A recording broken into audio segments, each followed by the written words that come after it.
Seconds Out, sponsored by Gencor, science-backed wellness and skincare. Click the link below. Eddie, Yo. how did this kind of start? Who reached out to who? So, Mike Ridout from The Zone was sitting next to me. He used to work for the UFC, IMG, and was sitting next to me at Wood Warrington and said, "Oh, have you spoke to Tom Aspinall?" I said, "No." He said, "I think one day he could be looking to box, and also like he doesn't really have any representation, and I think he's a bit sort of down in the dumps at the moment." So I was like, "Oh, let's have a call." So I got his number. I spoke to Andy Aspinall. We had a conversation. Then we had a Zoom with Tom, I think on Thursday or Friday of last week. That was the first time I ever spoke to him properly, like in a conversation. And then he flew out to see me on Wednesday. By the way, I don't know if he said to anyone else, but he said that he was going to go to Monaco and let me down. In an interview, he said I was going to tell him I don't think I'm going to do it, and then I met him and changed my mind. I was devastated by that. I wouldn't have sent the plane for him otherwise. But we just had a really good meeting, and like the more I think about it, and I've thought about this across the agency for a while, we know every single facet of the sports business. I've been an agent, so I started my career 30 years ago. We know exactly what a broadcaster pays. We know every broadcaster. We know every sponsor. We know every gate revenue for every event that's driven. We know how to build a profile. We know how to run media and PR campaigns. We're experts across digital and social. I mean, like, we have the best legal team in sport, and we get you paid. So in terms of being an agency, I think we're going to be one of the very best. All of a sudden, this conversation started, and Tom said to me, one of the first questions was, "Oh, what am I, a pawn in your war with Dana?" I'm like, "Not really, but what fucking great timing." And by the way, you're going to benefit off it, because the noise that it's going to create is going to be incredible for the start that we need to do the job for you. And also, it's going to be great to launch the agency, which was never, like, we were always going to launch an agency at some point, but this literally got decided within a week. And we just felt it was a great time to get on with it and launch that agency. Eddie, in terms of Tom's relationship with the UFC, Dana over the years has fallen out with a lot of UFC fighters for various reasons, but do you expect this to have a play on his relationship with the UFC? Dana's already had some comments about Tom. Like, do you expect this to have a knock-on effect? Yeah, I don't think his relationship with the UFC right now is stellar. I mean, I think he feels like he's had a lack of support, and I think he feels like a narrative's been built against him regarding a very serious injury where if you run that back and watch it in slow motion, anyone can see what happened. The guy's had 3 operations. But at the same time, this isn't necessarily about us coming in and trying to bust him out of his contract or, start being aggressive towards the UFC. This is just about sensible conversations. The focus is to get him back in the octagon as soon as possible, right? The second one is, who are we fighting? We know he's got a contract, but part of this process is I've been able to read those contracts, and I've been able to talk to him about the purses that he's received. Take me back 4 or 5 fights. And the reality is that when he was headlining in front of 20,000 on pay-per-view, he was receiving probably half the amount of money that I would pay a boxer for a British title fight at York Hall, Bethnal Green, in front of 1,200 people. And I was absolutely baffled and astonished. Now, obviously, as he's gone on, those purses have increased, but still to a level that I feel is completely unfair in terms of the revenue that's generated and the risk that is in front of them. But as he said quite maturely up there, I've signed a contract. So we are where we are, but I hope there's some sensible conversations. I hope that we can show the UFC what we can do with Tom to drive the value of him in the fight.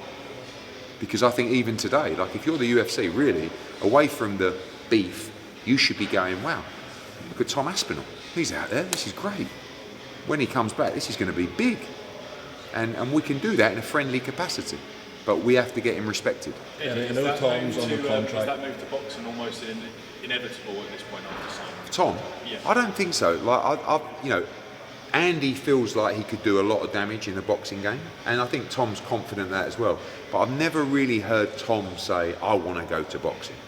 I've heard Tom say, I want to be respected for what I'm risking when I step into that ring. And, you know, ultimately, I'm learning, by the way. I mean, there's a huge amount of MMA media here today as well as you boxing guys. As I understand it, that opponent, it's not an irregular thing for that to happen against that specific opponent. So when you're coming off the back of 3 operations on your eyes and you've got to go back in there with a guy that's very likely to do it again, you better get fucking well paid to do it. When you're selling out arena, you're getting a site fee and you're getting an astronomical amount in terms of a rights fee from Paramount. Eddie, if Tom was to decide he wanted to start boxing after the UFC contract ends, what sort of position would that put you in? Because you said yourself up there that it's a conflict of interest to be involved in the management and the promotion side. Obviously there's no Ali Act this side of the pond, but if it was to come to that, would you be forced to either promote Tom or manage him? Good question. I think that you're only going to see us working with boxers commercially. Do you know what I mean? I think that it's wrong to, and you can't, like you say, you can't do it in America anyway. But I don't want to cross over between doing that in America and doing that in the UK, if that makes sense. Ultimately, if he finishes his UFC contract and there's an opportunity for him to fight, I would take that opportunity to him. Then we have to start thinking about, you know, because as a promoter, your job really is to get the right deal for the fighter and the right deal for your event and your bottom line. The manager's job is just to get the best job for a fight. So we had this years ago because many promoters in the UK used to be both. And it's like, what do? You have a conversation with yourself. It doesn't really work out that way. So, but the focus now is there's no imminent move for him in boxing. But if that ever came, we'd have to consider our position. Ed, Dana as a promoter straight after the fight against Cyril Gane, he seemed to put cold water on Tom, and you know he had his comments about how legitimate he thought the injuries were. Why, as a promoter, would Dana do that instead of backing his heavyweight champion? Do you know? I will say, and I'll sort of stick up for Dana a little bit here. I've not accused him in the past, but the reality is I don't think he has a passion for the fighters, but he does also own an organisation, so he has to stay a little bit impartial. I just feel like with everything that Tom has done and given, to just sort of brush him away as if to go, oh, well, yeah, whatever. Like, oh, he had an injection or something. No, he's had operations on his eyes. Watch it back in slow motion. And listen, I'm not standing here being an MMA fan. I'm just watching that as someone with half a brain going, fuck that, right? And I know Tom, having met him, I know what kind of guy he is, and he's a tough man. So I think in that position, what you have to do, and what I would be doing as a promoter, is sitting up there and saying, listen, this is a bad injury. But unfortunately, this is a rough sport. No one wants to see a fight end like that. But I know Tom Aspinall, I know what he's all about. He's always fought everybody that we've put in front of him, at time for peanuts as well. And unfortunately, he's got an injury and he's got to go through a very serious process here and have some operations on his eyes where it's going to keep him out for a long game. But we wish him all the best. He's a tough man and he'll come back stronger. Eddie Hearn, Yo. Just a question for me as well. With the launch of your talent agencies, I just want to ask, what's going to make your talent agency different to the rest? Because we understand and we have worked across every different element of sports representation. So we've been agents, right? We have lawyers. We've been sponsorship consultants. We've been broadcast rights holders. We've been governing bodies. We've been fight promoters. So we understand every area of the business, but most importantly, we have you back and we win and we get you paid. So when you look at an agency, a lot of the time, specifically in boxing, these managers just come in, like no desk, no office, just a phone. All right, man, I'm going to represent you. Yeah, hello, Eddie. How much will you give so-and-so? Hang on a minute. Dana, how much will you give so-and-so? Bob Arum, how much will you give so-and-so? Oh, this is the biggest one. All right, great, thank you. Give me my 15%. What a business. But we've got an infrastructure. And that's why we say ordinary people, extraordinary talent. This is not just across sport. This is across people with extraordinary talent that we can turn into stars, look after them, and make sure, as I said, they can follow their dreams and get paid. Any suggestions for Jaron Ennis after the kind of... So look, we are now looking at alternative fights for him, obviously. We've been doing that recently as well, but the time is well and truly running out on Virgil Ortiz. We hope for a minor miracle, and listen, this is something that can get resolved actually on a phone call, but whether that's going to happen or not, that might be unrealistic. So I think Jerome would love to fight Xander Zayas. The Josh Kelly fight is also there. So yeah, I mean, we hold out for Virgil, but we are making other plans. One thing is 100% sure, Virgil Ortiz will be fighting in May of this year, and he'll be in a big fight. And I know that the Virgil Ortiz fight was contractually agreed with Jerome, with yourselves. Is he contractually tied to you regardless of who he fights? Who's next? that? Yes, yeah, multi-fight deal, and yeah, multi-fight for a long period of time, and he'll be back in May. And just on the Conor Benn and Prograis situation, I watched an interview with you recently where you were seeking a bit of clarification on whether that was the fight Conor was getting the 15 million for.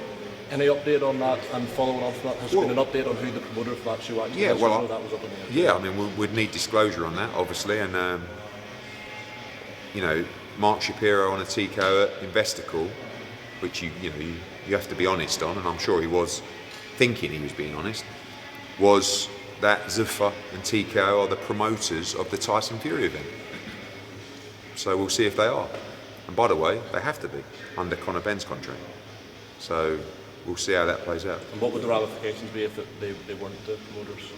We shall see. The WBC ordered Dalton Smith's management title to go against Alberto Coelho. Is that something that you'll move forward with? What's the update? Yeah, I'm negotiating that fight with Louis de Cubas. Dalton Smith. You know, we felt like we deserved a voluntary defence, but we also understand that Maurizio could have done other things as well, and stood firm with Dalton Smith, which we appreciate. We want to move with Dalton Smith into unifications as soon as possible. So we feel like if we had a voluntary next, we'd still have to fight Puello after that, and then it's like you're going into 2027 before you can have a unification. So we'd rather get that fight done. It's a very tough fight, especially as a first defence, but a big fight for Sheffield, and we expect that fight to take place hopefully in early June. Eddie, Turkey tweeted last night saying he's always there for you, pick up the phone. Yeah, nice. Yeah. What's the relationship like between you guys? Because do you know what? Literally, I had a call 5 minutes before that from Dr. Rakam asking me to come and meet His Excellency to talk through a lot of stuff, exciting projects. Obviously, we had deals with them across darts and snooker, and we're obviously continuing those conversations on Anthony Joshua. So, have I said to you before, like Turkey is, I don't think you'll mind me saying, he's the king of fuckery. He thinks that kind of stuff's hilarious, and I don't mind it either, because you know where you stand with him. He's going to do what suits him. So we expect that relationship to continue. I mean, contractually, we do that across other sports, but I think he respects what we do, and I expect our relationship. I mean, I think there's sometimes a narrative of Frank's out, Eddie's out. We don't see that at all. We see good opportunities for our fighters and our business, but if there aren't, we have a 5-year deal with DAZN and what will probably be 40 shows a year that we will continue to be extremely powerful. Eddie, just wanted a response to Jai Opataya's comments on TalkSport this week. He said, you were never mates, you've been talking bad on his fight with Lambton this weekend, and just what do you make in general of the situation in the standoff? I think he's right. We've never really been mates. I've always dealt through with Mick Francis. I mean, I think it's a good deal for Giles. All I said is that he hasn't been able to get the fights. He's had to take small money for those fights, and he doesn't really do big numbers in Australia. I mean, that's fact. But I've said he's a great fighter. This is a great opportunity for him. But you can't sit there and go, I'm moving to Zuffa because I'm going to get the big unification fights and then fight Brandon Glanton, who lost widely to Chris Billum-Smith, because you're just doing the same thing that you've done for the last year. It's not his fault, because the people haven't been wanting to fight him.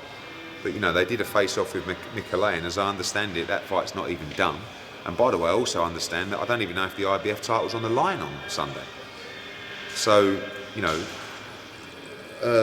he's right. I like Joe. We've never been mates, and I think it's a good move for him, because I think he needed to do something, because he was going stale. Can you retain his return? Well, not return, meaning a final farewell. Yeah, for me, we got to get this done at Croke Park. The more I think about it, I will kick myself forever if we don't make it happen. And I just, someone sent me that picture that I posted the other day, which was like, I was thinking about the moment of her walking out of Croke Park, and I want to feel what I know I'll feel when that happens, like even selfishly. I mean, I want her to feel it, but I want to feel it myself, because I will look at her walking out and I think I will literally lose my mind, and I think I will break down in tears, because it will just be the most historic event the country will ever see. Who will be the opponent? I've no idea at the moment. I mean, she's got about 8 mandatories coming out of her ears, but we know it's going to be her last fight, so it's not like, we have to deal with all the mandatories, so we'll have to see. Any conversations?